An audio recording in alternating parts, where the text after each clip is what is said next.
सुश्रद्धा मम ते मते स्मृतिरपि त्वय्यर्चनं चापि ते हस्तावञ्जलये कथा श्रुतिरतः कर्णोक्षि सम्प्रेक्षते सस्तत्यां व्यसनं शिरोनति परं सेवेन्द्रशेन ते तेजस्वी सुजनोऽहमेव सुकृति तेनैव तेजः पते। देवादिदेव 1008 श्री आदिनाथ भगवान की, संत श्रोमणी आचार्य भगवान गुरुदेव श्री विद्यासागर जी महाराज की, पूज्य आचार्य श्री समय सागर जी महाराज की जय। बोलिए परम पूज्य निर्यापक श्रमण मुनिवर श्री वीर सागर जी महाराज की, समस्त मुनि आर्यिका संघ की। श्रावक के जीवन में प्रथम आवश्यक देव पूजा। देव पूजा की शुरुआत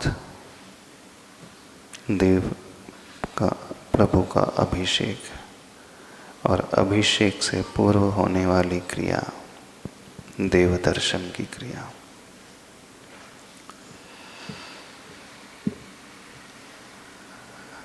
अपने जीवन को ऊपर उठाने के लिए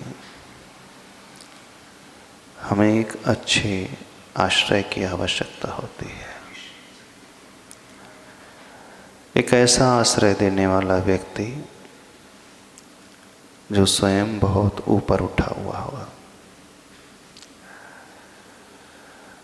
क्योंकि हर संसारी व्यक्ति हमेशा बड़ा परेशान रहता है। आप लोगों को हमेशा मानसिक परेशानी सताते रहती है, चिंता है, शारीरिक स्वास्थ्य है, बीमारियां हैं, घर की प्रतिकूल परिस्थिति, व्यापार की प्रतिकूलता, अर्थ की समस्या, बच्चों के भविष्य को लेकर के आप हमेशा सोचते रहते हैं, आपस के संबंधों को लेकर के, सामाजिक रिश्तों को लेकर के, रिश्तेदारों के साथ आपकी जो ऊपर नीचे परिस्थिति होती रहती है, मनमुटाव होता रहता है, भाई भाई में, देवरानी जेठानी में, वो हमेशा प्रायः इन्हीं विकल्पों से और कठिनाइयों से उलझा हुआ रहता है। कोई भी श्रावक एकदम मानसिक रूप से हमेशा आनंद में नहीं रहता। ऐसा कोई व्यक्ति नज़र नहीं आता जो ये कहे कि मुझे किसी प्रकार का कोई विकल्प नहीं है, मेरा जीवन, मेरा परिवार बहुत अच्छा है, मुझे कोई समस्या नहीं, मुझे कोई चिंता नहीं। क्योंकि जो गृहस्थ होता है, गृहस्थ के जीवन में एक के बाद एक लाइन से प्रॉब्लम्स आते ही रहते हैं। एक समस्या सुलझी नहीं कि वेटिंग लिस्ट में 4 खड़ी रहती है। आपकी बीमारी ठीक हुई नहीं कि बच्चा बीमार पड़ जाता है, बच्चा ठीक हुआ नहीं कि फिर उसको पढ़ाई की समस्या है, फिर व्यापार की चिंता है, फिर ग्राहक की चिंता है, फिर लेन देन की चिंता है। यानी कि गृहस्थ का जीवन एक ऐसा जीवन है, 24 घंटे वह इन जालों में उलझा हुआ सा है, फंसा हुआ सा है। तो उस स्थिति में रहते हुए कोई भी व्यक्ति क्यों ना हो, वो हमेशा आनंद में नहीं रह पाता है।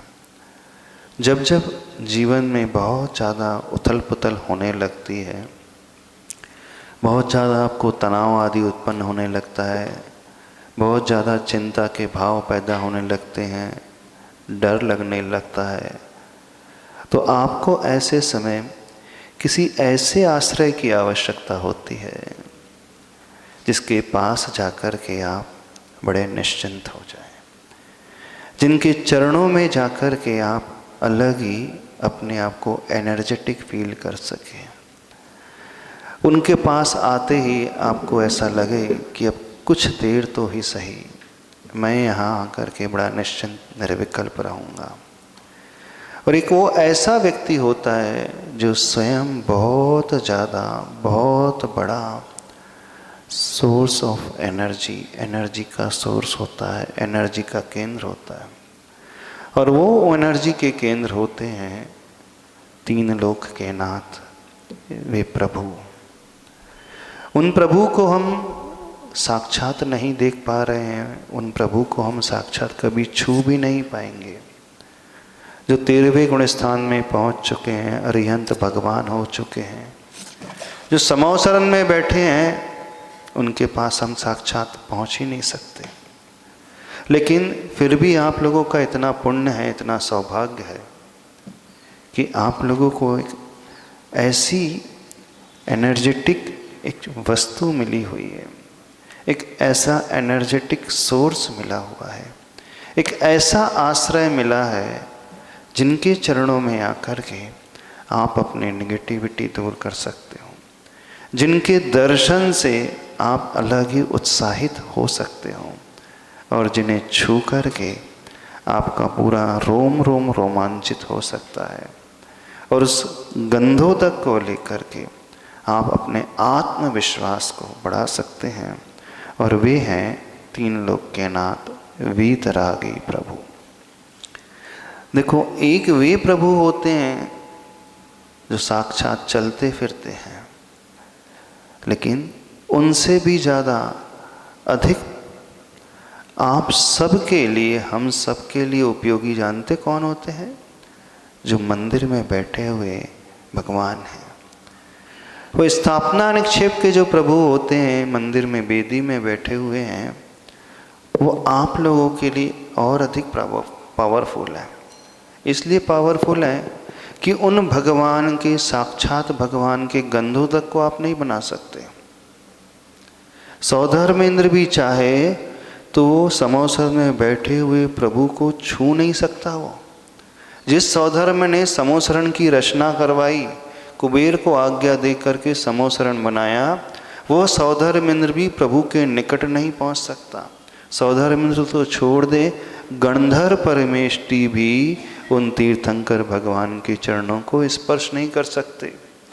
लेकिन आप श्रावकों का इतना पुण्य है, इतना पुण्य है कि आप इन मंदिर में बैठे हुए तीन लोक के नाथ, इन प्रभु को न केवल छू सकते हो, अपितु इनका आप अभिषेक करके गंधोदक भी बना सकते हो।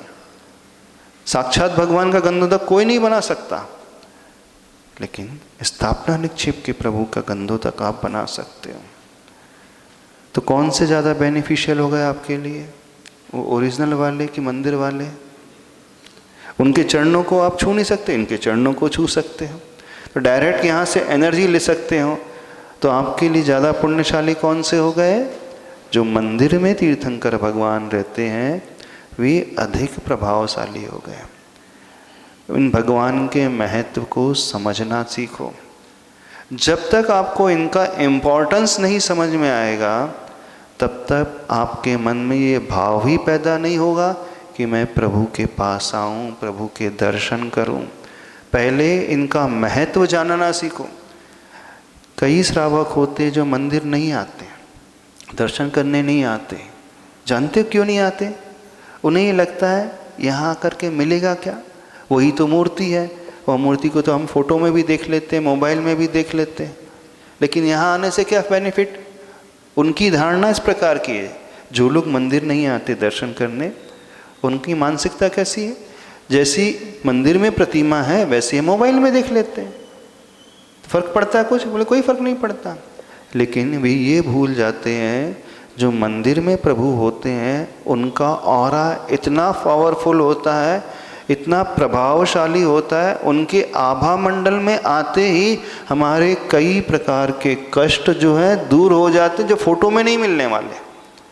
फोटो में भगवान का चित्र मिलेगा, लेकिन फोटो में प्रभु का साक्षात आभा मंडल ऑरा नहीं मिलेगा। जो एनर्जी आपको मंदिर में मिलेगी वो एनर्जी आपको फोटो में नहीं मिलेगी। तो यहाँ जब हम आते हैं तो एक अलग ही प्रकार की पॉजिटिव वाइब्रेशन मिलती है, एक पॉजिटिव एनर्जी मिलती है। और जब हम उनके दर्शन करते हैं और आभा मंडल के रेंज में आ जाते हैं तो हमारे मन की नेगेटिविटी अपने आप दूर होने लगती है, हमारे मन के विकल्प अपने आप शांत होने लगते हैं। बिना आप कुछ कहो, बिना मंत्र बोलो, बिना नमस्कार करो, सिर्फ उन्हें देखो, उस रेंज में आते ही वो एनर्जी का ट्रांसफॉर्मेशन अपने आप होता है। और वो कभी मोबाइल में देख करके, फ़ोटो में देख करके, टीवी में देख करके अथवा घर बैठे उनकी छवि को याद करने से नहीं मिलेगा। कुछ लोग तर्क करते हैं, एक बार तो दर्शन कर लिया लेकिन हम उन्हें मन ही मन याद कर लें तो क्या अंतर पड़ता है, क्योंकि यहाँ पर भी वही प्रतिमा है और जब आंखें बंद करके याद करते तो वही प्रतिमा है, तो वो रूप तो वही दिखता है। हाँ, ध्यान के लिए वो भगवान उपयोगी हैं, लेकिन साक्षात एनर्जी चाहते हैं तो वो साक्षात प्रभु के चरणों में बैठ करके मिलती है। इसलिए तीर्थंकर भगवान का महत्व सबसे अधिक है। इस महत्व को समझो सभी लोग।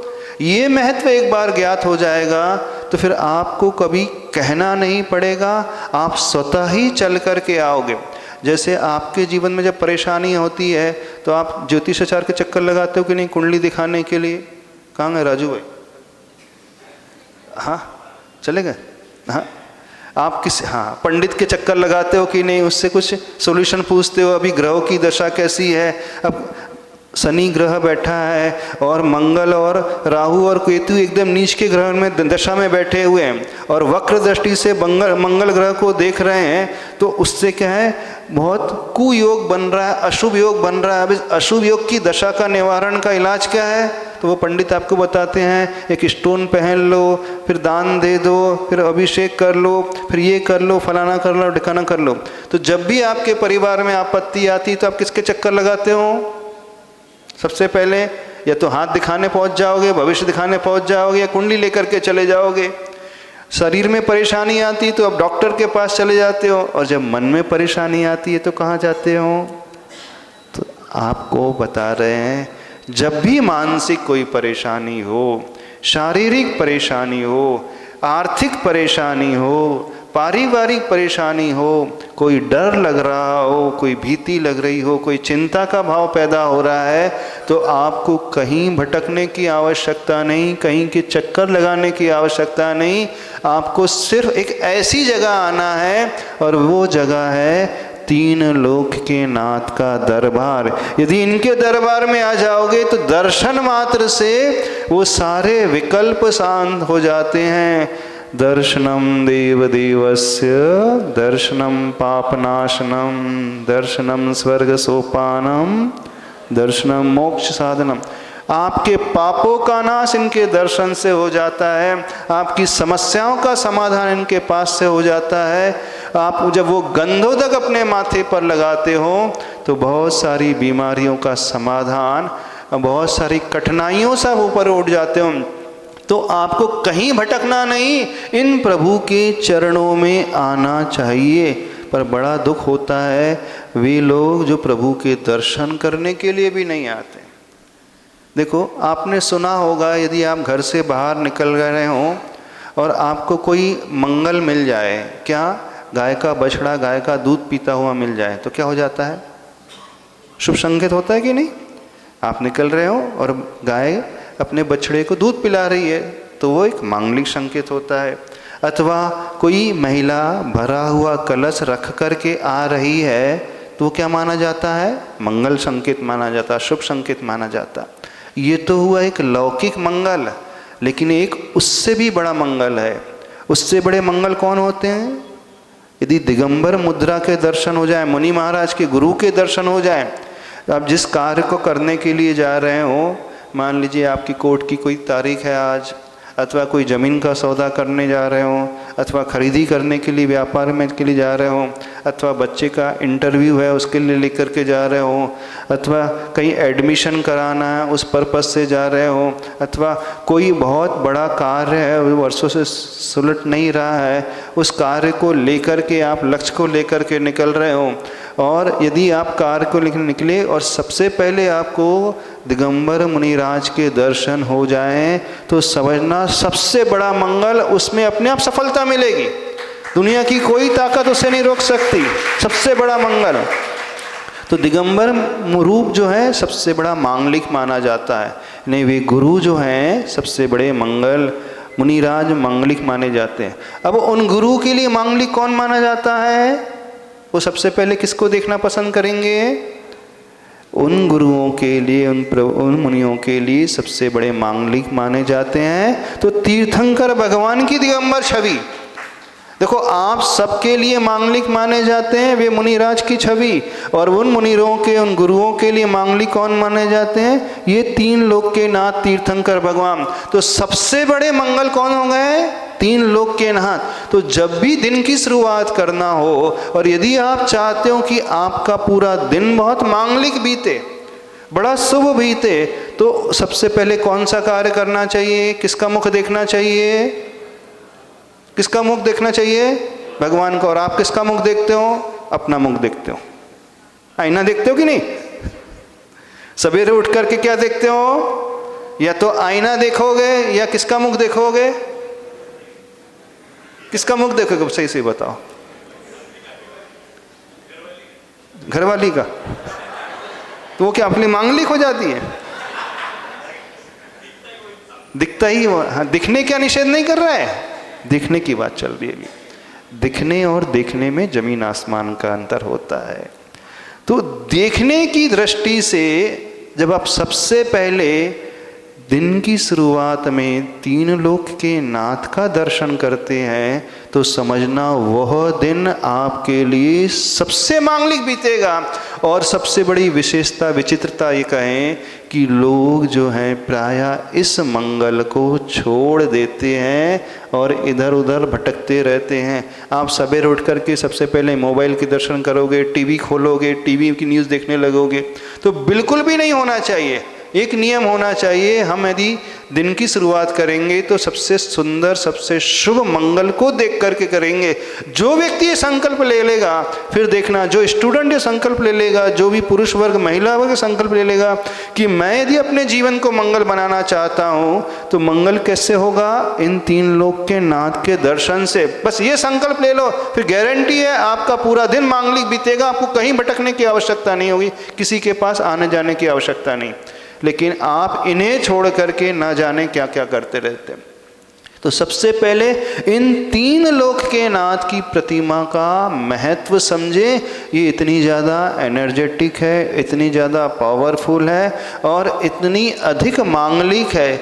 जब भी आपके जीवन में समस्या आती तो आप गुरु के पास जाते हो ना आशीर्वाद लेने के लिए, ये आचार्य भगवान हमें आशीर्वाद दे दे, बड़ी समस्या है परिवार में, बीमारी ठीक नहीं हो रही है, बेटे की शादी नहीं हो रही है, बहू नहीं मिल रही है, अथवा लड़की के लिए कोई लड़का नहीं मिल रहा है, अथवा दुकान नहीं चल रही है, अथवा किराया नहीं आ रहा है। क्या क्या कौन कौन सा आशीर्वाद लेने जाते हो? बताओ। वर्धा वाले कौन कौन सा, और अंबड़ वाले कौन कौन सा आशीर्वाद लेने जाते हैं? हाँ, तो यही आशीर्वाद लेने जाते हो। तो उनसे भी ज़्यादा पावरफुल यदि कोई आशीर्वाद मिलने वाला है तो वे गुरु जिन्हें आप सब कुछ मानते हैं, वे गुरु जिन्हें अपना मानते, तो उनके चरणों में आओ ना आप सबसे पहले, इनके चरणों में झुको। और जो इनके चरणों में झुकता चला जाएगा उसे सब कुछ मिलता चला जाएगा। तो ये उनका महत्व होता है, ये इनका इम्पोर्टेंस है। जब तक हमारी दृष्टि में इम्पोर्टेंस नहीं आएगा हम इनके दर्शन करने आएंगे ही नहीं। अभी तो आप लोगों को बोलना पड़ता है, बच्चों को कहना पड़ता है, बेटा भगवान के दर्शन करने जाया करो। मत कहो बच्चों को, बच्चों से कि ये कहो यदि तुम्हें पॉजिटिविटी चाहिए, एनर्जी चाहिए, मंगल चाहते हो तो इनके दर्शन से अपने आप मिलेगा बस। क्योंकि बनिया जो होता है जब तक उसको फ़ायदा नहीं दिखता है ना, वो काम नहीं करता है। अभी आपने फ़ायदा सोचा ही नहीं, अभी आपने कोई जाना ही नहीं कि फ़ायदा क्या होता है। अभी आप कहते हो कि हम भगवान के दर्शन से पाप कट जाते, कर्म कट जाते हैं, न कर्म दिखते न पाप दिखते, कुछ नज़र तो आता नहीं, लेकिन जो डायरेक्ट नज़र आता है उसे समझो पहले, वो भी होते हैं नष्ट, पाप कर्मों का नाश होता है, बिल्कुल मानते हैं, लेकिन प्रत्यक्ष में कौन सा लाभ होता है, इंस्टेंट कौन सा लाभ होता है? तो इंस्टेंट लाभ होता है हमारी समस्याओं का समाधान, हमारी नेगेटिविटी दूर हो जाती है और हम पॉजिटिविटी से भर जाते हैं और एक अलग ही प्रकार की ऊर्जा का संचार हमारे भीतर होने लगता है। और आप आजमा करके देखो, जब भी आपके जीवन में कोई परेशानी आ रही है, आपको कोई रास्ता नहीं सूझ रहा है, कोई हल नज़र नहीं आ रहा है, कोई आपको संभाल भी नहीं पा रहा है, कोई हेल्प करने वाला नहीं है, तो कुछ नहीं करना है, एक श्रीफल लेकर के आना है 3 लोक के नाथ के पास, आकर के बड़े भक्ति भाव से भर करके चढ़ा देना है और एक कायोसर करना और कह देना, भगवान मुझे अब कुछ नहीं सूझ रहा है, जो है सो आप ही हैं, अब आप ही मुझे रास्ता दिखाओगे। एक कायोसर करना, थोड़ी देर बैठना शांति से, अपने आप आपको कहीं ना कहीं से एक संकेत मिलेगा और वह संकेत आपको एक अच्छा रास्ता दिखा करके आगे बढ़ने के लिए प्रेरित कर देगा। लेकिन ऐसे भाव से भर करके आया करो। पर आप हो कि आते ही नहीं? आते हो? सब लेट लतीफ़ आते हैं, आप तो मजबूरी में आते हो भगवान के पास, सारे काम निपटा करके आते हो, घर के सारे काम निपटा करके आते हो ना। एक नियम बनाओ, प्रायोरिटी लिस्ट में पहला स्थान प्रभु को देना है। प्रायोरिटी लिस्ट समझते हो? सबसे इम्पोर्टेंट लिस्ट, या आपकी लिस्ट में इम्पोर्टेंट व्यक्ति का स्थान कौन सा रहना चाहिए? भगवान का। और आपकी लिस्ट में भगवान का कौन सा स्थान है अभी? बताइए। हम 10 लोगों के नाम गिना रहे हैं, बीवी है, पति है, बेटा है, बेटी है, माँ है, पिता है, नौकरी है, दुकान है, सब्जी भाजी है और आपके रिश्तेदार है, आपके कुंवर साहब है, दामाद साहब है। 10 लोगों में सबसे पहले, और भगवान, और एक नंबर आ गया भगवान 11। तो सबसे पहले किसका स्थान है आपके लिए? सही सही बताना, किसके बारे में सोचोगे? भगवान सबसे आखिरी में, सबसे लास्ट नंबर में भगवान है। पहले सारे काम निपटाओगे आप। बेटे को स्कूल भेजना है तो स्कूल की तैयारी करना है, अभी नाश्ता बना तो नाश्ते की तैयारी करना है, पत्नी के लिए, माता के लिए, पिता के लिए, भाई के लिए, व्यापार के लिए। आपकी प्रायोरिटी लिस्ट में भगवान का कौन सा स्थान है? अब रोज अभिषेक करने आते हो, उसी समय आपके कुंवर साहब आ रहे हैं, दामाद आ रहे हैं, तो क्या करोगे? किसको रिसीव करने जाओगे? भगवान को रिसीव करोगे कि आप दामाद साहब को पहले रिसीव करोगे? पंड्या जी, पांड्या, हाँ दामाद, भगवान से बड़े कौन हो गए? कुंवर साहब हो गए कि नहीं? और तो और, यदि आपका कस्टमर आ रहा है, बोले वसूली लेकर के आया हूँ 50,000 रुपये, और उसी टाइम आपका अभिषेक का है, तो क्या कहोगे? पहले अभिषेक करोगे कि उसको रिसीव करोगे? बोलिए, सही सही बताइए, जितने व्यापारी बैठे हैं। पहले कस्टमर, भगवान तो बाद में। बोले भगवान कहाँ जा रहे हैं? भगवान कहीं जा रहे हैं क्या? भगवान तो कहीं नहीं जा रहे, भगवान तो बैठे ही हैं, कस्टमर चला जाएगा। तो पहले कस्टमर, और सब्जी सस्ती मिल रही हो तो सब्जी लेने पहले पहुंच जाओगे, तो भी भगवान बाद में, सब्जी पहले। तो आपकी लिस्ट में भगवान का स्थान कौन सा है? कौन सा स्थान है? पहले आप सारे काम, फिर बाद में प्रभु। एक उदाहरण दे रहे हैं, आपके घर में यहाँ पे यानी कोई भिखारी वगैरह आते हैं क्या? कोई मांगने के लिए, कुछ रोटी वगैरह मांगने आते हैं घर में? आते हैं कोई मांगने के लिए? कभी कभी आ जाते होंगे। अच्छा, नौकरानी हो, सपोज काम करने वाली बाई हो, अथवा कोई भिखारी आ जाएगा और उसे आपको भोजन देना है, तो कौन सा भोजन दोगे? आज बना हुआ, पूड़ी बनाई है, मिठाइयाँ बनाई हैं, सब्जी बनाई, पराठे बनाए, वो दोगे कि बासा दोगे? पहले भिखारी मांगने के लिए कौन सी रोटी दोगे? बासी ना, बचा हुआ कि फ्रेश वाला दोगे? कितने ऐसे लोग जो तुरंत पहला माल जो बन करके तैयार हुआ है, पहली थाली बोले भिखारी के लिए, कोई नहीं है? कौन सी थाली है भिखारी के लिए? जो बासा बच गया है, बहुत दिन का नाश्ता हो जाता है ना, अब वो एक्सपायरी डेट वाला है तो ले निपटाओ यहाँ पे, ऐसी होता है कि नहीं? तो भिखारी के लिए कौन सा भोजन? बचा हुआ भोजन। अच्छा, भगवान के लिए कौन सा टाइम?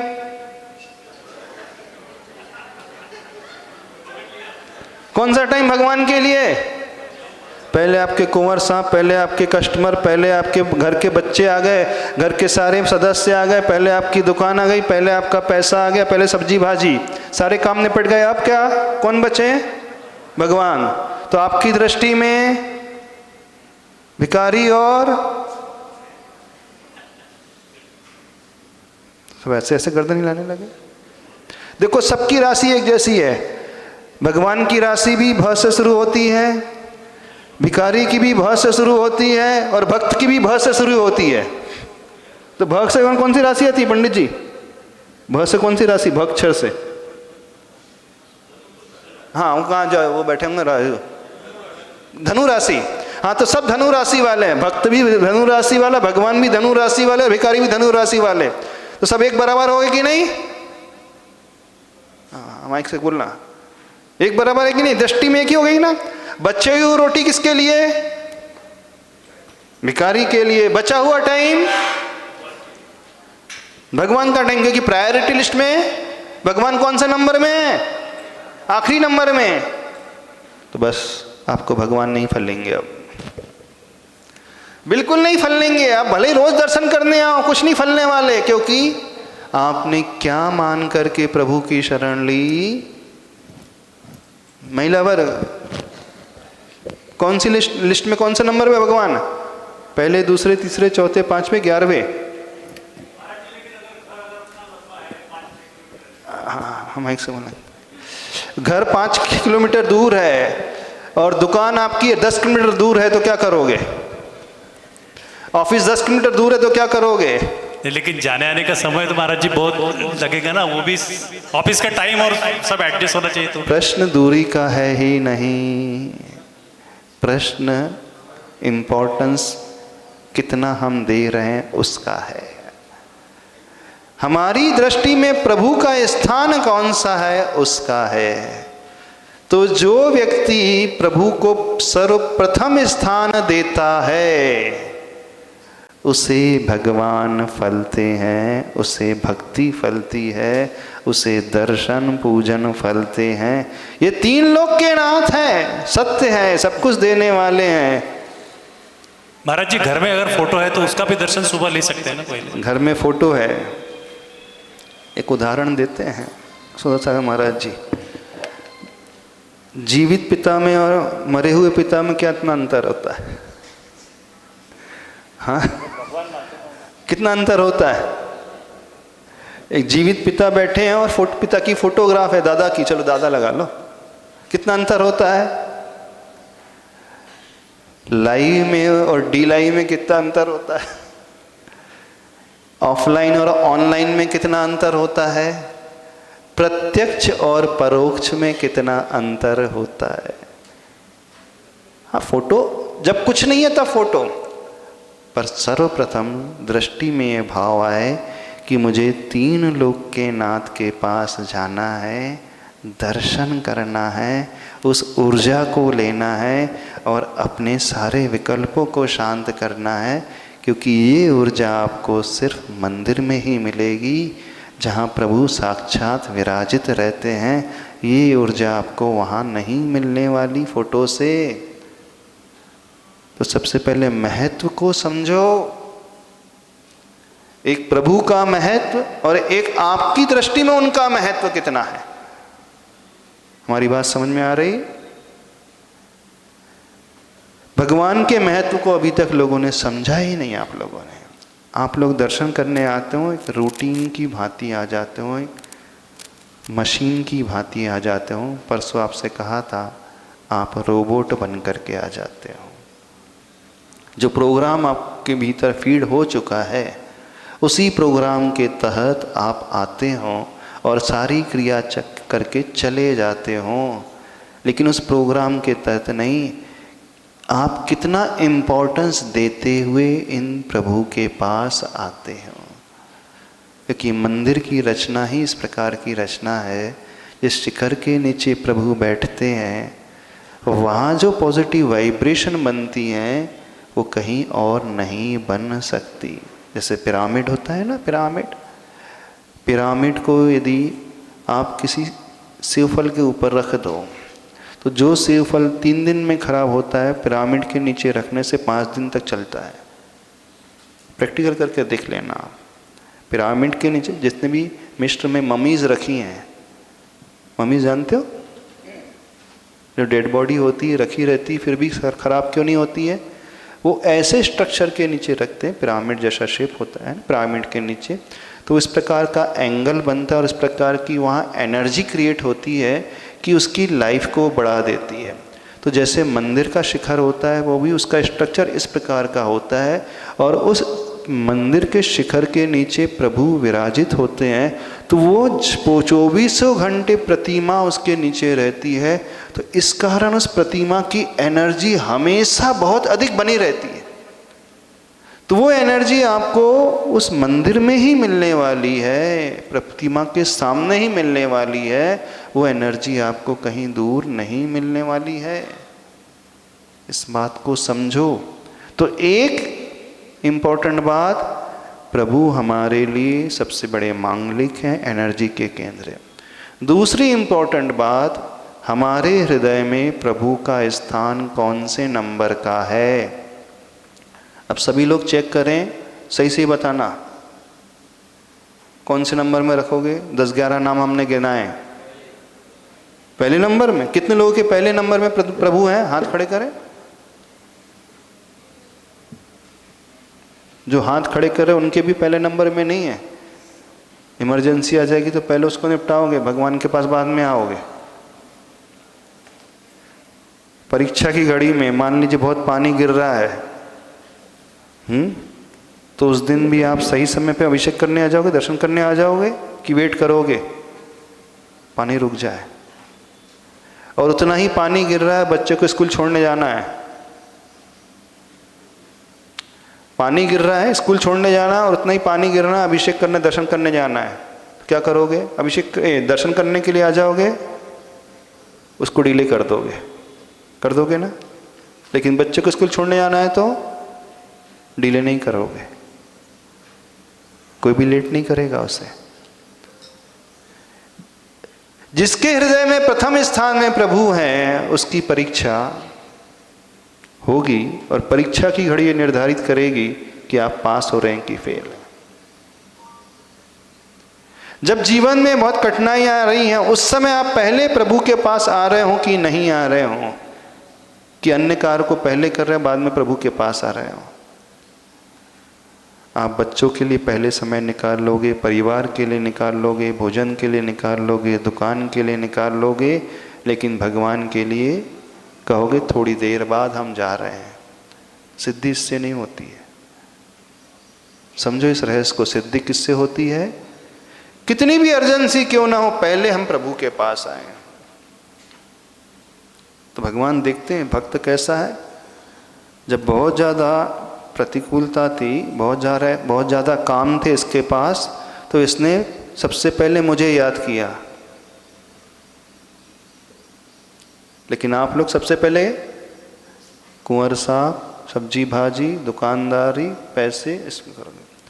भरत चक्रवर्ती को एक साथ 3 समाचार मिले थे, पुत्र रत्न की प्राप्ति, चक्र रत्न की प्राप्ति, और ऋषभ देव को धर्म रत्न की प्राप्ति, केवल ज्ञान की प्राप्ति। एक तरफ उसका अर्थ पुरुषार्थ था, एक तरफ उसका काम पुरुषार्थ था, और एक तरफ उसका धर्म पुरुषार्थ था। चक्रवर्ती ने क्या किया था, पहले किसके पास, यदि आपके यहाँ पुत्र रत्न हो जाए और यहाँ पर मुनिराज आ रहे हों और दुकान में बहुत प्रॉफिट हो रहा हो, अर्थ पुरुषार्थ, पहले किसे अटेंड करोगे, सही से बताना। बच्चे को देखने जाओगे ना पहले काम पुरुषार्थ, अर्थ पुरुषार्थ कि धर्म पुरुषार्थ, कौन सा पुरुषार्थ का, सही से बता दो आप, अभी पता चल जाएगा। एक साथ तीनों घटना होती हैं, मुनिराज का आगमन हो रहा है और सेम टाइम पे आपके घर में एक घटना घटती है कि आपको पुत्र रत्न की प्राप्ति हो जाती है ना हॉस्पिटल में, और सेम टाइम पे आपको समाचार मिलता है कस्टमर आ रहा है, किसे अटेंड करने जाओगे? 3 हमने सिचुएशन रख दी आपके सामने, बोलिए राजू किसे अटेंड करोगे पहले? बोलिए जल्दी बोलिए। हाँ राजू जी भूसा, हाँ हाँ। अब तक तो कस्टमर को करते थे। कस्टमर, कितने लोग बेटे को देखने पहले जाएंगे? बेटे को देखने अधिकतर लोग कस्टमर को, और कितने लोग मुनिराज के पास आएंगे? सबसे आखिरी में मुनि महाराज जी, मुनि महाराज तो आ ही जाएंगे, क्या जा रहा है कि पंडित सही बोल रहे कि नहीं? पहले कस्टमर कि पहला बेटा? हाँ, इसमें भी अंतर हो सकता है। कुछ लोग बोले कस्टमर को अटेंड करने, बोले बेटा तो हो ही गया, आप क्या करना क्या है? अब तो कस्टमर को और अटेंड कर लो जहाँ पे कमाई होने वाली। तो हो सकता है अधिकतर लोग जो है कस्टमर को अटेंड करने चले जाएं। कुछ लोग हैं जो भावनात्मक रूप से जुड़े रहते हैं, बोले ठीक है पैसा तो बाद में देख लेंगे, जीवन में बहुत बड़ी खुशी मिली है, पहले बेटे का मुख देखूंगा। लेकिन विरले लोग होते हैं पहले भगवान के पास, पहले गुरु के पास। तो ऐसे लोग हाथ खड़े जिसके लिए दृष्टि में पहले धर्म पुरुषार्थ आ रहा है, प्रभु अथवा गुरु। अब इन 3 कंडीशन में बताओ, जो आप कहोगे वैसे ही हो जाएगा। गुरु के पास जाने के लिए बहाना है, महाराज जी अभी तो घर में है, और आप कहोगे महाराज जी सूतक और लग गया है, और लो। समझ रहे हो कि नहीं? हाँ हाँ, आपको सूतक नहीं लगा, बोलो। हाँ, पुत्र की बात बताने में सूतक नहीं लगता है। बस वही बहाना करता है आदमी धर्म करने के नाम पे कि भाई महाराज जी कहाँ जाने वाले, स्वाध्याय मंदिर में आएंगे, वहाँ जाके दर्शन कर लेंगे। हाँ। पहले तो हॉस्पिटल चलो, अपना कमाई देखो, और उसके बाद तो भरत चक्रवर्ती ने क्या किया था? भरत चक्रवर्ती अपनी आयुशाला क्यों नहीं गया पहले चक्ररत्न को देखने के लिए, अथवा अंतपुर में क्यों नहीं गया? पुत्र की उत्पत्ति हुई है, वो कहाँ गया? हाँ, आदिनाथ भगवान के समोसा में दर्शन करने के लिए गया। इसलिए वो उसी भाव से मोक्ष हो गया, और दीक्षा लेते उसे केवल ज्ञान हो गया। समझ रहे कि नहीं? क्या उसके भीतर महत्व था धर्म का, क्या उसकी भक्ति थी, और उसकी भक्ति का परिणाम दीक्षा लिया और तुरंत केवल ज्ञान हो गया अंतर्मूर्त में। और आप लोगों की दृष्टि में सबसे लास्ट, अब बताना, 3 कंडीशन है। लास्ट नंबर में कौन? लास्ट नंबर में धर्म ना, लास्ट नंबर में गुरु, लास्ट नंबर में भगवान। तो बचा हुआ समय किसका? बचा हुआ समय किसके लिए? भगवान के लिए। बची हुई रोटी किसके लिए? जोर से बोलो। हाँ पंडित जी बोलो, जोर से बोलो। अरे बची हुई रोटी किसके लिए? भिखारी के भिखारी के लिए। बचा हुआ समय भगवान के लिए। तो आपकी दृष्टि में भिखारी और भगवान दोनों क्यों नहीं स्वीकार, क्यों नहीं कर रहे? जिस एंगल से हम बता रहे हैं, हाँ भिखारी तो बहुत नीचे है, भगवान बहुत ऊपर है, लेकिन दृष्टि में क्या है, मेंटलिटी कैसी है? जो भी बचेगा तब हम उनके लिए देंगे, अभी हम प्रायोरिटी में उन्हें नहीं देंगे स्थान। बस यही मानसिकता रहती है, इस कारण धर्म नहीं सिद्ध होता है। समझना, इस रहस्य को समझो, यही मानसिकता रहती है। और फिर आप रोज दर्शन करने आओ, रोज करो पूजा, फिर बाद में शिकायत करोगे महाराज जी आप तो बहुत गुणगान गाते थे, भगवान के दर्शन से पाप नाश हो जाते हैं, भगवान के दर्शन से ये मिल जाता है, भगवान की पूजा से ये प्राप्त हो जाता, हमें तो कुछ नहीं मिल रहा है। इसलिए नहीं मिल रहा है कि आपने भिखारी को समझ करके भगवान का अवलंबन लिया। कड़वा सत्य है, और अधिकतर लोगों की यही स्थिति है। 99% लोगों की यह स्थिति है। गलत तो नहीं कह रहे? रहस्य समझो। जब तक हमारी दृष्टि में प्रथम स्थान उनका नहीं होगा, तब तक हमें वो दर्शन का वैसा लाभ, वो भक्ति का वैसा लाभ, वो पूजन का वैसा लाभ मिलेगा नहीं। इसमें क्या जाता है? एक मुट्ठी चावल चढ़ाने में जाता क्या है? हर कोई चढ़ा देता है। एक 9 बार नमोकार मंत्र में पढ़ने में जाता क्या है? सब लोग पढ़ लेते हैं। माथा टेकने में जाता क्या है? झुककर नमस्कार करने में जाता क्या? कमर ही तो झुकाना है। कल कहा था, लेकिन किसी ने 3 बार झुक करके नमस्तु किया। आज 3 बार उठ करके बैठ करके गवासन से नमस्ती किए? नहीं किए, भूल गए, है ना। देख लो, अभी तो शरीर से भी नहीं झुक पा रहे, आप मन से कब झुकोगे आप तो? हाँ, अभी शरीर ही से ही आप अपना जीवन नहीं बदल पा रहे, तो मन से कब बदलोगे? कुछ समझ में आ रहा है? नहीं समझ में आ रहा है? तो कृपा कर लेना किसके ऊपर? अपने ऊपर, स्वयं के ऊपर। थोड़ा सा भिखारी की लिस्ट से ऊपर लेकर के आओ भगवान को। चुप तो रहा होगा हमारा कहना। कुछ लोग सोच रहे हैं महाराज जी आप भी हद कर देते हैं, कहाँ भगवान और कहाँ भिखारी। कुछ तो थोड़ा सा ध्यान रखना चाहिए। स्टेटस ध्यान रखना चाहिए कि नहीं हमें? हमने किसकी तुलना किससे कर दी? नहीं, भगवान भिखारी की तुलना नहीं की, आपकी दृष्टि की तुलना की है। भगवान तो 3 लोक के नाथ है, वे सर्वोत्कृष्ट हैं, सबसे ऊंचे हैं, और भिखारी सबसे नीचे ही रहेगा। लेकिन आप लोगों की दृष्टि में क्या है, हम वो बताने की कोशिश कर रहे हैं। कड़वा सत्य है, दृष्टि बदलो थोड़ा सा। और एक बात बता दें, अभी हमने देखा आप लोग अभिषेक कर रहे थे, बहुत सारे लोग अभिषेक कर रहे थे। अच्छा सही सही बताओ, जब आप मंदिर में अभिषेक करते हो, शांति धारा करते हो, इतने सारे लोग करते हो, तो कब पहुंचते हो शांति धारा करने, अभिषेक करने? मंगलाष्टक के पहले द्रव्य लगता है तब? थाली लग जाती है उसके पहले, कि जब भगवान बैठ जाते तब? हाँ थोड़ा सा बोलना, माइक देखो, बोलना। कब पहुंचते हो? अभी सिद्ध कर देंगे। अब भी जो लोग अभिषेक करते हैं, दर्शन करने आते हैं, पूजन करने आते हैं, जब भगवान की पूरी द्रव्य सज चुकी है, थाली सज चुकी है, पांडुक शिला सज चुकी है, मंगलाष्टक हो चुका है, भगवान बैठ चुके हैं, कलश झड़ना शुरू हो गया है, अब हम आ रहे हैं, हम भी हाथ लगा लिया, हमने शुरू कर दिया। कब आ रहे हो? आखिरी में आ रहे हो कि नहीं? कितने लोग मंगलाचरण से ही सम्मिलित हो जाते हैं, फर्स्ट स्टेप से ही सम्मिलित हो जाते हैं, जब पूरी थाली सजाई जा रही तब से सम्मिलित हो जाते हैं। मैक्सिमम लोग जब सब कुछ रेडी हो जाता है उसके बाद सम्मिलित होते हैं। गलत तो नहीं कर रहे? ये सिद्ध कर रहा है आपकी दृष्टि में कौन सा नंबर है प्रायोरिटी लिस्ट में? पहला नहीं है। कौन सा नंबर है? कौन सा नंबर है? हाँ, लास्ट नहीं होगा, सेकंड लास्ट होगा, थर्ड लास्ट होगा, बस। तो जो व्यक्ति जैसा नंबर भगवान को देगा बस वैसा ही फल उसे मिलेगा। जो जिसकी दृष्टि में प्रभु जिस स्थान में बैठे होंगे बस वही फल मिलने वाला आपको। अब आपको निर्णय करना है, आपको बहुत पुण्य चाहिए कि सेकंड लास्ट नंबर का, कि थर्ड लास्ट नंबर का, कि लास्ट नंबर का पुण्य चाहिए। कुछ लोग कहते हैं महाराज जी उसका पुण्य बहुत गजब का है। हाँ, तो समझो उसका पुण्य गजब का क्यों है। इसलिए गजब का है कि उसने भगवान को पहला स्थान दिया है। जब भी कोई कार्य होता है तो सबसे पहले वो आगे आता है। अभिषेक करना है तो वो, सामग्री सजाना है वो आगे आएगा, अभिषेक शांति धारा करना तो वो आगे आएगा। यानी जो भी आप आजमा करके देखना, समाज के उन लोगों को उठा करके देखना जो आपको लगता है कि उनको बहुत पुण्यशाली हैं, तो उनकी क्रिया को देखना, वो हर कार्य में सबसे पहला स्थान प्रभु को देते हुए पाए जाएंगे। आप स्वयं अपनी समाज का अध्ययन कर लो।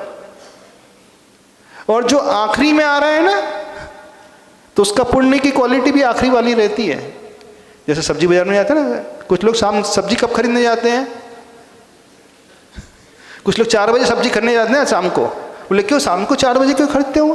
बोले सस्ता मिल जाता है, टमाटर जो है सस्ते मिल जाते हैं, सारी सब्जी भाजी सस्ती मिल जाती है। बोले 50% 40% रेट में मिल जाती है। यानी बचा कूचा, जो बचा हुआ माल लेने के लिए जाते हैं। और कुछ होते हैं पहले लाट का खरीदने जाते हैं, फर्स्ट फ्रेश होना चाहिए वो लेना चाहिए। और हर जगह मिल जाएंगे। 3 बजे के बाद सब्जी खरीदने वाले आपको यहाँ भी होंगे होंगे ना। मेंटलिटी की बात कर रहे हैं। बोले सस्ती मिलेगी, बचा हुआ। तो आपके लिए भगवान भी बचे हुए हैं। अभिषेक करने भी आओगे तो जब सब कर लेंगे, सब रेडीमेड हो जाएगा, सब तैयार हो जाएगा। अब बचा हुआ है, आखिरी में हाथ लगाने आएंगे, आखिरी कलश ढालने आ जाएंगे। तो ऐसे लोगों को बस जो बची हुई सब्जी मिलती है ना, बस बचा हुआ पुण्य मिलेगा उनको। आपको कौन सा पुण्य चाहिए, कौन सी क्वालिटी का? यहाँ को कौन सा क्वालिटी का चाहिए? First fresh. यदि फ्रेश चाहते हो, फर्स्ट क्वालिटी का चाहते हो तो क्या करना होगा? बताइए क्या करना होगा? जब मंगलाष्टक शुरू हो जाए उससे पहले आपकी उपस्थिति हो जाए, जब थाली सज रही है उससे पहले आप हाथ बटाओ कि नहीं, आप तो मालिक बन करके आते, अपन क्या है, सब रेडीमेड मिल जाएगी। और सोच क्या है? टाइम बचता है। सोच बता रहे हैं, टाइम बचता है। आधा घंटा कौन दे, इतनी मेहनत कौन करे? अभिषेक ही करने का नियम है ना हमारा, तो हम अभिषेक कभी भी कर लेंगे। ये आधे घंटे पहले की बात नहीं है, आधे घंटे बचा नहीं रहे हैं। आपने प्रभु को इतने नीचे वाले स्थान में ला दिया, बस ये दृष्टि है आपको एकदम नीचे ही रखेगी हमेशा जीवन में। हमेशा वो व्यक्ति पीछे रहेगा, वो सेकंड लास्ट थर्ड लास्ट में ही आएगा। वो मिलेगा तो भगवान के दर्शन से, अभिषेक से पुण्य तो मिलेगा, लेकिन बचा हुआ माल ही उससे मिलेगा। तो निर्णय आपको करना है, बचा हुआ माल चाहते हो कि फ्रेश माल चाहते हो? बचा हुआ पुण्य चाहते हो कि फ्रेश? बची हुई रोटी चाहते हो कि फ्रेश? कौन सा चाहते हो? कुछ लोग होते हैं जब प्रवचन शुरू हो जाते हैं, कब आते हैं? अंतिम मंगलाचरण में, तो उन्हें भी बचा हुआ ही मिलने वाला है। कुछ लोग मध्य मंगलाचरण में आते हैं, बीच में आते हैं, तो उन्हें 50% मिलेगा। और कुछ होते हैं प्रारंभिक मंगलाचरण में, और कुछ होते हैं मंगलाचरण के पूर्व में आ जाते हैं। तो जो मंगलाचरण के पूर्व में आ रहे हैं, इसका अर्थ है उनकी दृष्टि में वे प्रभु, वे गुरु सबसे टॉप मोस्ट पोजीशन में हैं। रहस्य समझने की कोशिश करो। समय कितना दे रहा हो ये इंपॉर्टेंस नहीं रखता, आप किस समय अपनी उपस्थिति दर्ज करा रहे हो वो इंपॉर्टेंस रखता है। और वो इसलिए कि आपकी मेंटलिटी कैसी है, उससे इसका ज्ञान हो जाता है। अब सही से बताना, भगवान कौन से नंबर में है? 11 नाम हमने गिना दिए ना, कौन से नंबर में? 11वें में अधिकांश, कुछ के 6वें नंबर में आ जाएंगे, किसी के 7वें नंबर में आ जाएंगे, कुछ के 3रे 4थे में आ जाएंगे। और पहले नंबर में आने वालों के लिए तो बहुत बहुत क्या कहें, बहुत सेक्रीफाइस करना पड़ता है। तो कृपा कर लेना, हमारे भगवान को आप भिखारी की दृष्टि में ना लेकर के आए। कर लोगे कृपा अपने ऊपर? कोई डाउट है? अच्छा, हमने गलत कहा कुछ? प्रशांत जी कुछ गलत कह रहे हैं हम? कि आपको ये लग रहा है महाराज जी अब थोड़ा सा संभल करके कहा करो, ऐसा नहीं लगता, अच्छा नहीं लगता है? भगवान के सामने ही भगवान की अवहेलना कर रहे हैं? नहीं, हम नहीं कर रहे। अवहेलना कौन कर रहा है ये देखो, कौन कर रहा है? तो अब क्या करोगे? अभी दर्शन कैसे करना भी तो हम बताने वाले हैं। अभी तो सबसे इम्पोर्टेंट चीज है, इम्पोर्टेंस हमारे हृदय में प्रभु का क्या है, कितना है। जो व्यक्ति इस रहस्य को समझ लेगा वह जीवन में हमेशा टॉप में रहेगा। जिस भी फील्ड में होगा वो टॉप में रहेगा। पढ़ाई है तो पढ़ाई में टॉप है, बिजनेस है तो बिजनेस टॉप है, दान है तो दान में टॉप रहेगा, संबंध है तो संबंध में टॉप रहेगा, शारीरिक स्वास्थ्य है तो उसमें टॉप में रहेगा, समाज में तो टॉप में रहेगा। जिस भी क्षेत्र में रहेगा वो, बिजनेस है, नौकरी है, कोई भी बात हो, हर जगह टॉप में रहेगा। इसलिए टॉप में रहेगा क्योंकि उसने टॉप का स्थान प्रभु को दिया है। और हाँ बोलिए। नमोस्तु गुरुदेव। गुरुदेव, जब हम प्रायोरिटी सेट करने के लिए, जैसे भगवान की फर्स्ट प्रायोरिटी होनी चाहिए, सभी मानते हैं, देने का प्रयास करते हैं, तो तर्क ये होता है कि हम संसार में हैं तो उसके प्रति हमारा दायित्व होता है। तो हम कहाँ कह रहे कि आप दायित्व छोड़ दो, हमने तो कहा ही नहीं।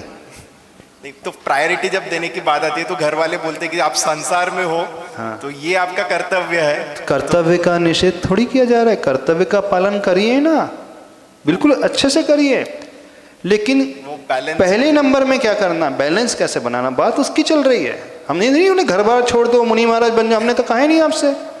हमने ये नहीं कहा कि दुकान जाना छोड़ दो, ऑफिस जाना, बैंक जाना छोड़ दो, बिल्कुल नहीं कहा।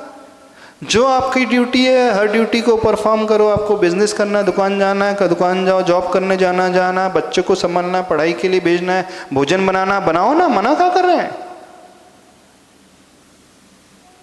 लेकिन स्थान डिसाइड करो पहले। पढ़ाई करना करो, लेकिन पहले वो लालसा होना चाहिए कि मैं अपने दिन की शुरुआत प्रभु दर्शन से करूंगा।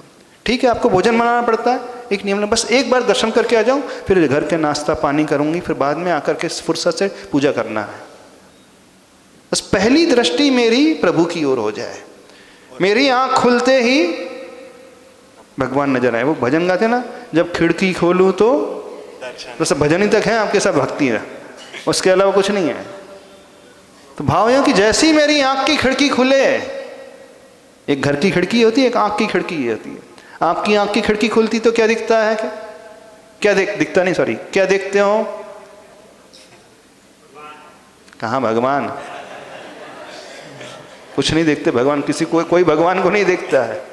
ये तो चाय देखोगे या टीवी देखोगे, न्यूज़ देखोगे, नाश्ता पानी देखोगे, घरवाली को देखोगे, मोबाइल देखोगे, क्योंकि पहले कदम का सबसे ज़्यादा महत्व होता है। इस महत्व को, इस रहस्य को समझो। जो इस रहस्य को पकड़ लेता है बस वही कार्य करता है। भरत चक्रवर्ती को याद करो, देखो तो सही, कहाँ पुत्र रत्न हो रहा है, कहाँ चक्र रत्न प्रकट हो रहा है, लेकिन उसने चक्र रत्न कुछ नहीं, पुत्र रत्न नहीं।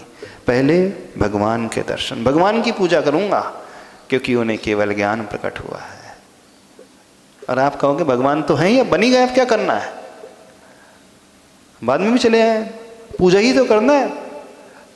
द्रव्य भी वही रहेगी, मंत्र भी वही रहेंगे, पूजा की पंक्ति भी वही रहेगी, अंतर क्या आने वाला है? हाँ, द्रव्य, पूजा, मंत्र सब वही रहेंगे, लेकिन अंतर आपकी प्रायोरिटी लिस्ट का आ गया। यही सारा खेल जो है बिगाड़ देता है।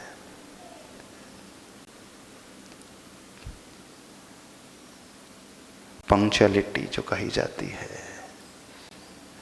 इससे उसका समर्पण ज्ञात होता है। प्रायोरिटी लिस्ट में पहले नंबर पर रखा है, मतलब उसका समर्पण इतना अधिक है उन प्रभु के प्रति कि वो प्रभु के लिए सब कुछ छोड़ने को तैयार हो जाता है, लेकिन प्रभु को नहीं।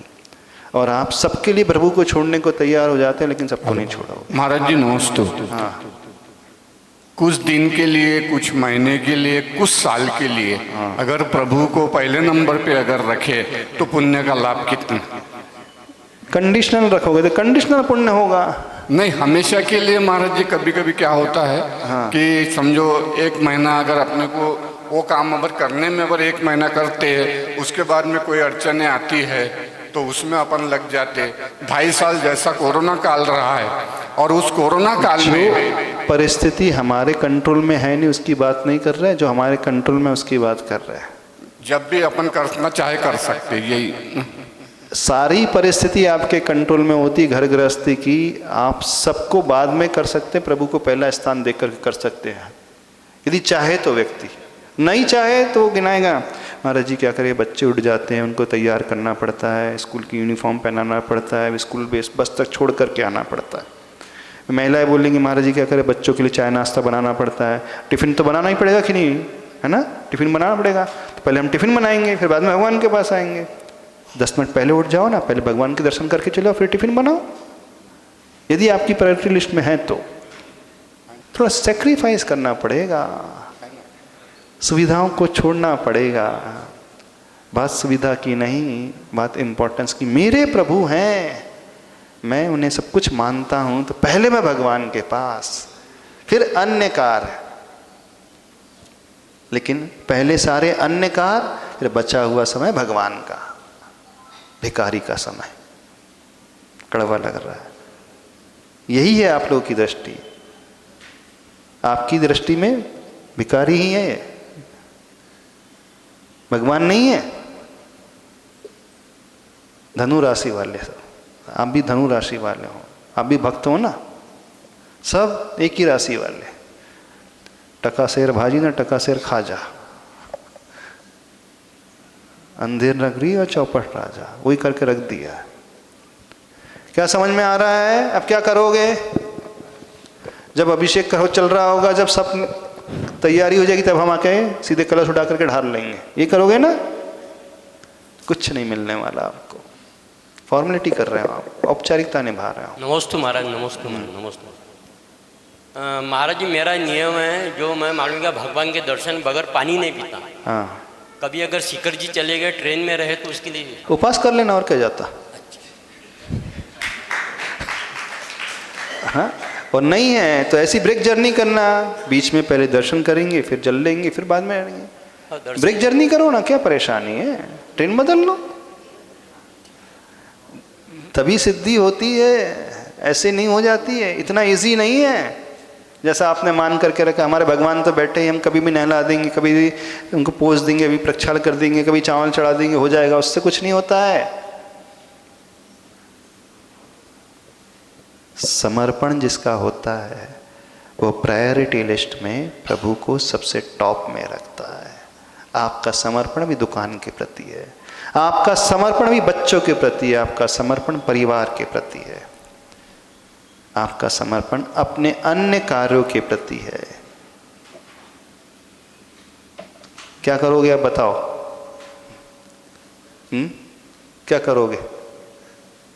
अब बताना। कितने लोग, अभी तक तो बात आपको समझ में नहीं आई थी, हो सकता आज तक आपने सोचा ही ना हो सकता है, हो सकता किसी ने बताया भी ना हो। आपने को तो यही सीखा है कि हर रोज दर्शन करना, तो हम दर्शन करने आ जाते हैं। अब तो बात समझ में आ गई। हाँ, अब कितने लोग तैयार हैं प्रायोरिटी लिस्ट में भगवान को पहले नंबर पे रखने के लिए? कोशिश करेंगे। झूठ बोलने का सबसे अच्छा तरीका,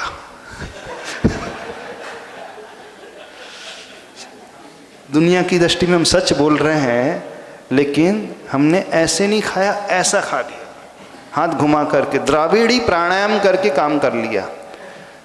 कोशिश करेंगे। जब भी कोशिश वाला वर्ड आ जाता है तो व्यक्ति एक पतली गली निकाल लेता है। मैंने कोशिश तो की थी, लेकिन क्या करूं, वो हो नहीं पाया। अच्छा, कितने लोग भोजन करते हैं? हाथ खड़े करें। हमने क्या पूछा? कितने लोग रोज भोजन करते हैं? हाथ खड़े करें। सभी करते हैं। कितने लोग भोजन करने की कोशिश करते हैं? अच्छा, भोजन करने की कोशिश कैसे होती है बताओ?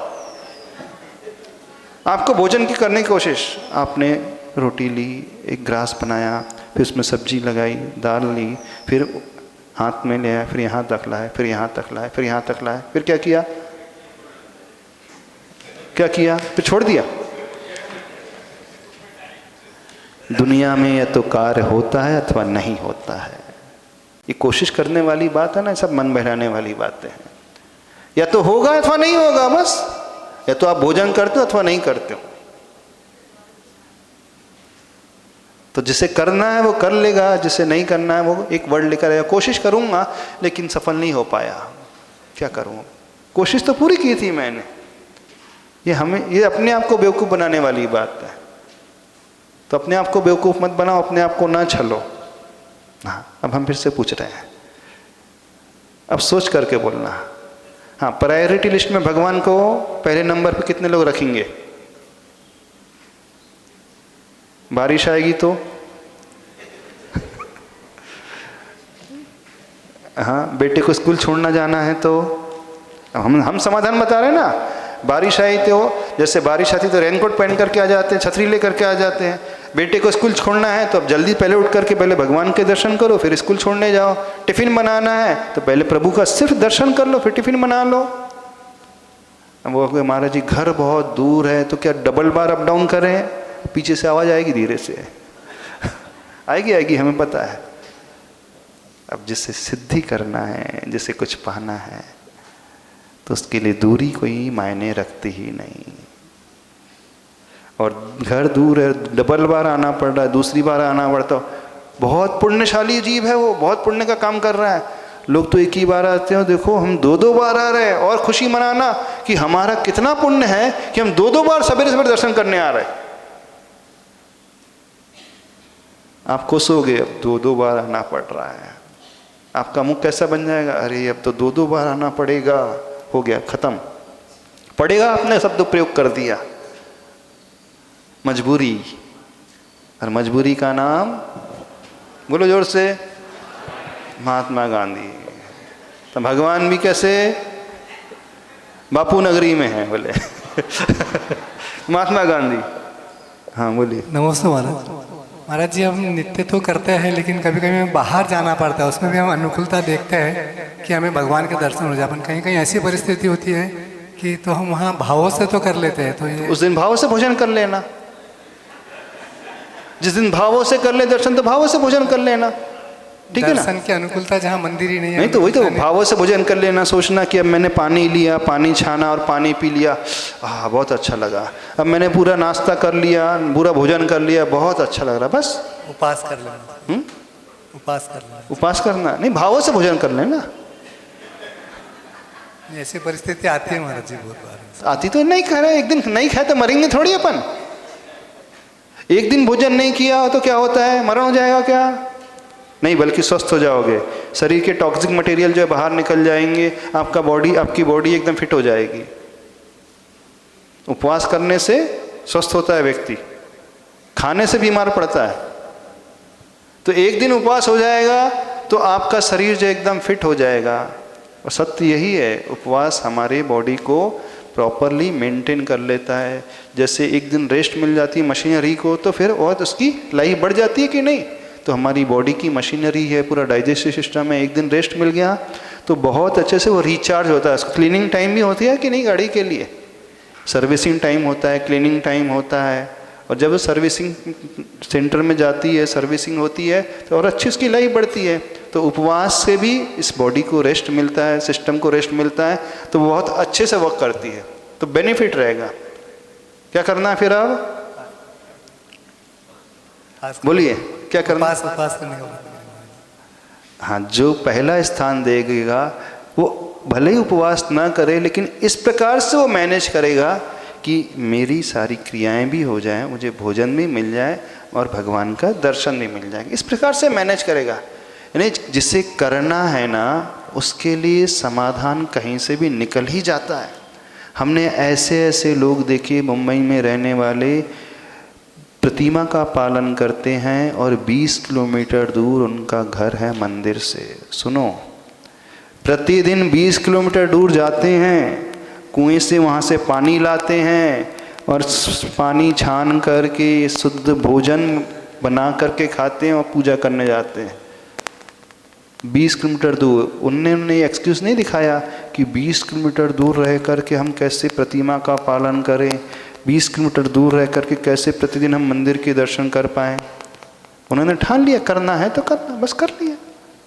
तो जो ठान लेता है उसके लिए सब कुछ संभव हो जाता है, और जो नहीं ठानता है तो वो बहाने बनाता रहता है। अब क्या करें महाराज जी, थोड़ा सा अनईजी फील हो रहा था, थोड़ा सा अच्छा सा नहीं लग रहा था, सर्दी जुकाम हो गए थे। सर्दी जुकाम हो जाता है, थोड़ा सा फीवर आता है, फिर भी दुकान जाते हो कि नहीं? आप तो उसकी तुलना करोगा घर के सारे कार्यों से। जब थोड़े से बीमार हो जाते हो तो आप कम काम करते हो, भोजन करते हो। तो जो जो काम आपने प्रतिकूलता में सांसारिक सारे करते हो, बस वैसा ही बल्कि उससे भी बढ़ कर के धर्म के क्षेत्र में ये कार्य करना चाहिए। हो जाएगा। अब क्या करोगे? ये भाव ला करके जब प्रभु के पास आओगे तो लगेगा कि हम आ रहे हैं। आगे चलें? नहीं, आगे बढ़े। हाँ, अब मंदिर में आकर के प्रभु के दर्शन कैसे करना। अभी तो ये सब मंदिर में आने की पूर्व की हम बातें कर रहे थे। अभी हम भगवान के पास पहुंचे नहीं है। अभी मंदिर में आने के पूर्व हमारी धारणा क्या होना चाहिए थी, उसकी चर्चा चल रही थी। जब मंदिर में आते हैं तो आप लोग कैसे दर्शन करते हो बताइए। पहले तो आप बता दो, फिर हम उसके बाद बताएंगे कैसे करना। कैसे दर्शन करते हैं आप लोग? कौन बताएगा? हाँ, ये बच्चे लोग बता देंगे, क्योंकि पाठशाला में पढ़ी होंगी या तो पढ़ाती भी होंगी। हाँ, कैसे दर्शन करते हो? हाथों से, आंसों से, आँखों से, हृदय से? नहीं समझ में आ रहा प्रश्न? आप लोग कैसे दर्शन करते हो? अरे आप बैठ जाओ, आप तो बैठ जाओ, आप तो शास्त्र की भाषा करोगे, शास्त्र की भाषा नहीं चाहिए अभी। हाँ, कैसे करते हो? जो लेमैन है, जो कुछ नहीं जानता, वो बताए कैसे करता दर्शन। हाँ,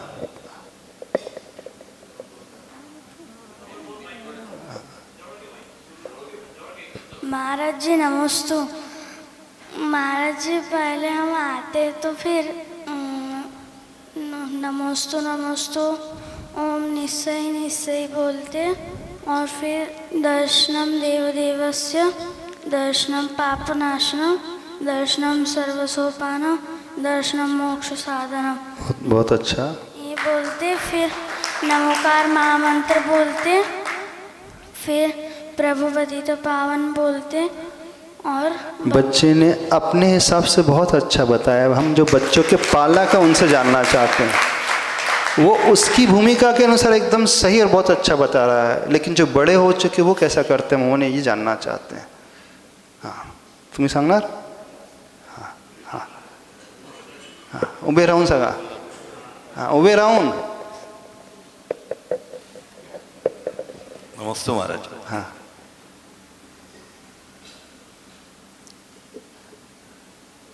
महाराज प्रभु के दर्शन जब मंदिर में जाते हैं हम, अरे क्या करते हो वो बताओ। अब तो भी सोच करके नहीं क्या करना, अभी करते क्या हूं पहले वो बताओ। जो करते हो वो बता दो। अब तो अभी इतना क्या सोचना उसमें, जो रोज करते हो वही तो बताना है।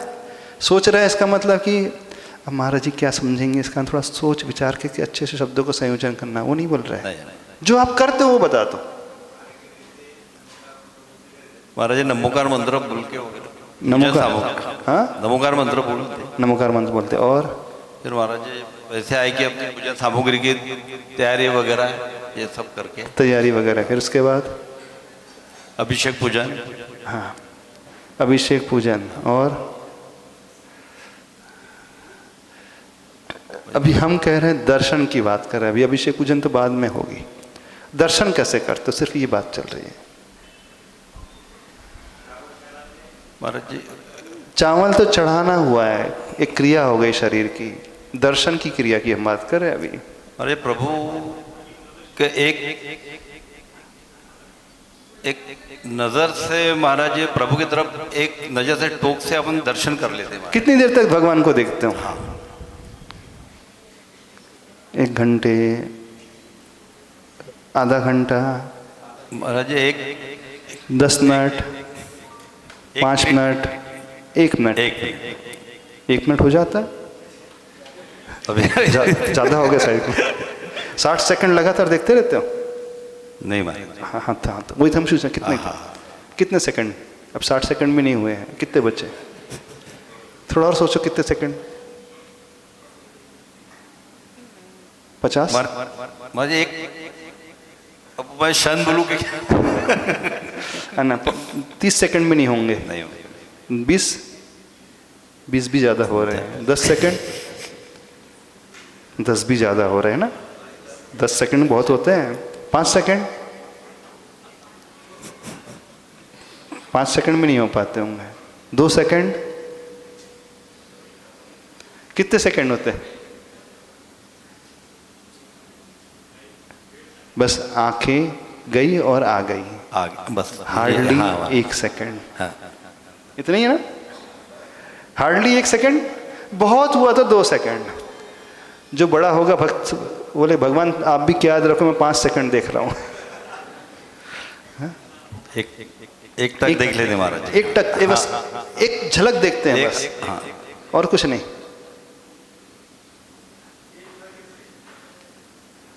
हम सिर्फ ये आप लोग को बताना चाह रहे हैं कि आप सोचिए तो सही, आप कितनी देर तक भगवान को देखते हैं। एक नज़र देखते हैं बस। अब एक नज़र देखा आपने, एक झलक देखी, उसके बाद क्या किया, क्या सोचा आपने? हाँ, अच्छा, जब आपकी शादी नहीं हुई थी, लड़की देखने गए थे,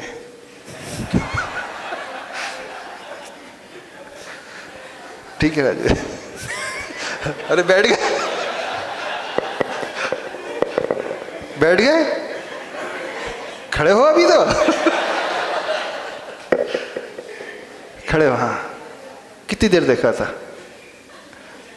हाँ हाँ, अरे जो है सो है, उसमें क्या है? जो है सो है। हाँ मतलब तो कितनी देर कितनी देर देखा था? बोलिए। महाराज एक नज़र से देखा था।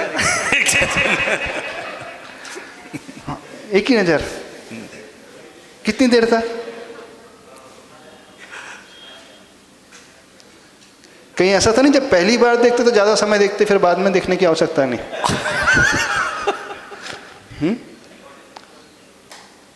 ऐसे ही भगवान के साथ भी हो गया। जब पहली बार दर्शन करने आते हैं किसी मंदिर में, किसी मूर्ति के, तो थोड़ी देर तक देखते हैं, उसके बाद फिर क्या देखना रोज रोज? वही तो मूर्ति है, वही वेदी है, वही मंदिर है, वही 6 इंच की प्रतिमा है अथवा 3 फीट की प्रतिमा है, वही नाक है, वही नक्श है, वही कमल है, वही सिंहासन है, वही छत्र है, वही भामंडल है। क्या देखना रोज रोज? ऐसे भाव आ जाते हैं ना? नहीं, तो फिर कैसे देखते हो? तो कौन से भाव ला करके देखते हो? अब आपने कहा एक झलक देखते हैं, ठीक है, एक झलक आपने देख ली, कौन से भाव ला करके देखा? अरे काय के भाव महाराज जी? हाँ, ये भाव कहाँ से आ गए यहाँ पे? देखना है सो देख लिया, सत्य यही है ना? क्यों, सत्य है कि नहीं है? अब इसमें कौन से भाव आना? बस देखना था तो देख लिया, बाकी अन्य कार्य करने बैठ गए। अब विचित्रता देखना सबकी, और सबकी है प्राय, आपके लिए नहीं कह रहे हैं। हाँ, बैठ जाओ, रिलैक्स तो फील नहीं कर रहे? विचित्रता देखना सबकी, वो आता है प्रभु दर्शन करने के लिए, लेकिन सबसे कम समय वो दर्शन करता है, सबसे कम समय। हार्डली 2-4 सेकंड भी हो जाए तो बहुत होता है, उससे अधिक वो दर्शन ही नहीं करता। अब दर्शन ही नहीं कर रहे हैं तो चिंतन क्या होगा? आप दर्शन करने आते हो, उसके बाद आपका मन कहता है अब मुझे अभिषेक की तैयारी करना, तो तैयारी में लग जाओगे। फिर अभिषेक की तैयारी होगी तो मुझे अभिषेक करना है, उसमें लग जाओगे। फिर प्रक्षाल करना है, यानी नेक्स्ट क्या क्या कार्य करना है, अब मन वही सोचते रहता है। भले ही 1 घंटे आप मंदिर में हैं, लेकिन जिस समय आप जो कार्य कर रहे हैं उस समय वो ना करके अगला क्या करना उसमें लगे रहते हो। ऐसी है, यानी जो कार्य है उसे छोड़ करके दूसरे में ही लगा रहता है व्यक्ति। तो होना क्या चाहिए? हम जिस पर्पस को लेकर के आए हैं बस वो ही कार्य करें। तो यदि प्रभु दर्शन का नियम है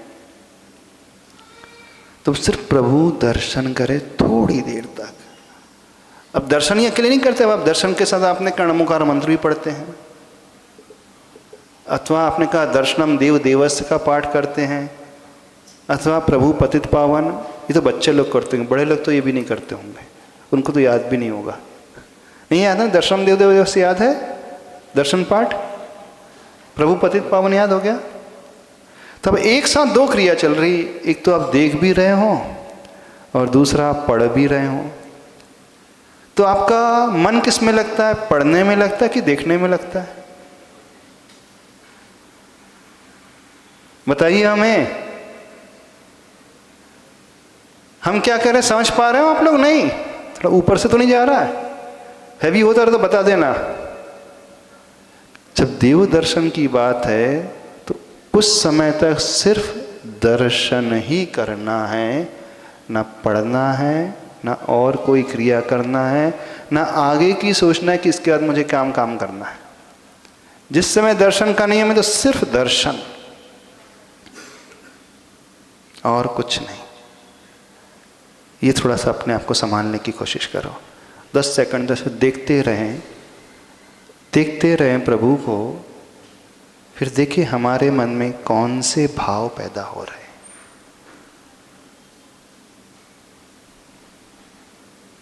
जब ये भाव हैं फिर उन भावों को पढ़ें, फिर बाद में स्तुति पढ़ें, मंत्र पढ़ें, सब बाद में। थोड़ी देर के लिए सिर्फ दर्शन तो करें।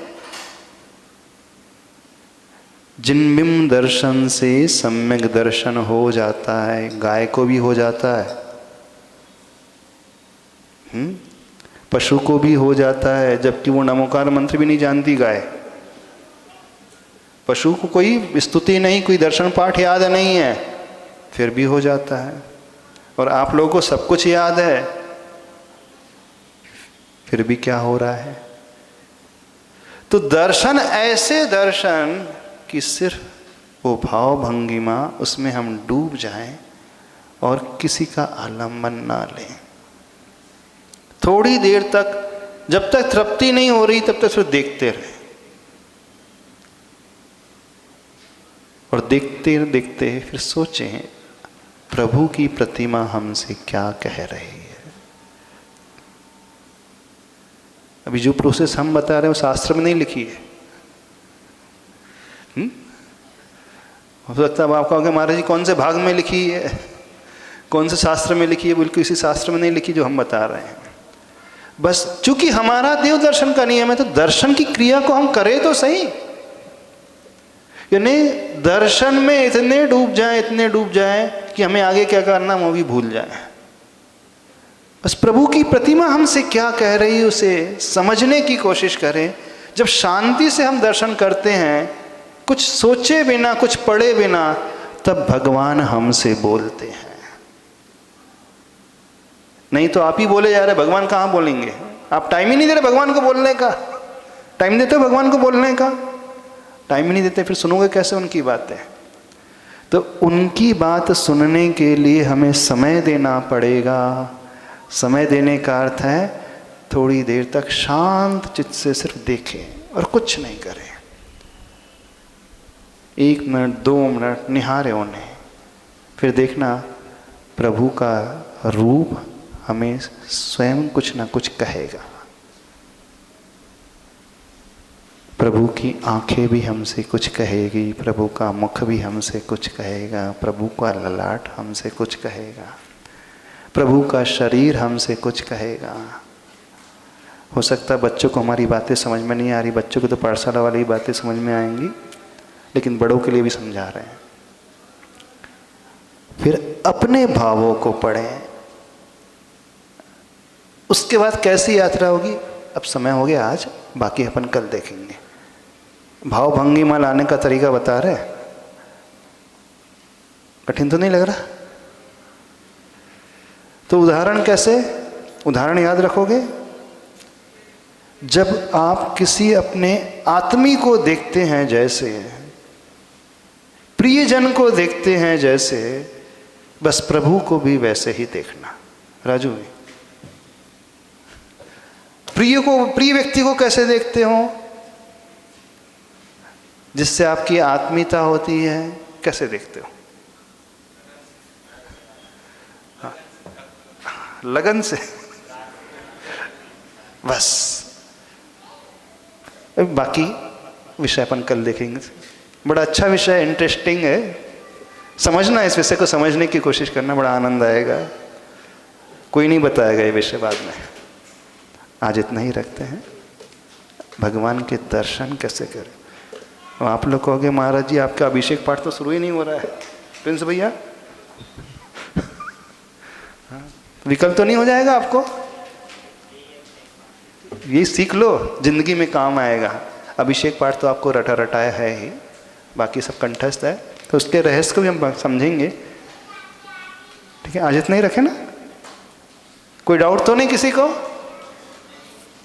तो आज का होमवर्क, सभी लोग 2 मिनट तक प्रभु को सिर्फ देखेंगे।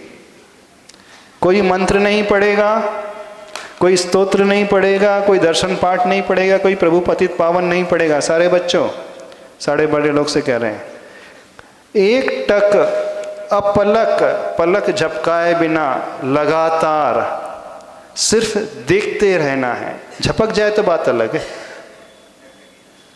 हाँ झपक जाए तो कोई चिंता नहीं, लेकिन स्वयं नहीं झपकाना। 2 मिनट तक सिर्फ और सिर्फ देखते रहना है, और 2 मिनट आपने देखा, फिर उसके बाद आपके मन में क्या भाव आते हैं उसका अध्ययन करना है। करोगे?